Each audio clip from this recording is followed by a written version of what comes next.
রাজধানীর ফার্মগেটের metro rail station এলাকায় bearing pad পড়ে নিহত আবুল কালাম আজাদের শরীয়তপুরের গ্রামের বাড়িতে নেমে এসেছে শোকের ছায়া। বান্ডেল থাকলে প্রতি সেনমানিতে টাকা বাঁচবে। বিকাশ সেনমানি বান্ডেল কিনে জিতুন প্রতি লেনদেনে। স্বজনরা জানান, টেলিভিশনে আজাদের মৃত্যুর খবর শোনার সাথে সাথেই তার বাড়িতে ছুটে যান এলাকাবাসী। আজাদ নড়িয়া উপজেলার মুক্তারের চর এলাকার ঈশ্বরকাঠি গ্রামের মৃত জলিল চোকদারের ছেলে। তিনি স্ত্রী ও 2 সন্তান নিয়ে নারায়ণগঞ্জের পাঠানটুলি এলাকায় থাকতেন। দুর্ঘটনার জন্য মেট্রো রেল কর্তৃপক্ষের উদাসীনতাকে দুষছেন নিহতের স্বজনরা। ক্ষতিগ্রস্ত পরিবারটিকে উপযুক্ত ক্ষতিপূরণ ও দোষীদের বিচারের দাবি তাদের। আজ 2টা সন্তান থুইয়া বাপটা মারা গেল, এই 2টা সন্তানের কে দেখবো?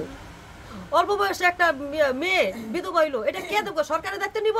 আমার এই ভাইয়ের ছোট ছোট 2টা বাচ্চা, একটা 3 বছরের একটা 5 বছরের, এরা কিভাবে লালন পালন হবে এই দায়ভার মেট্রো রেলের।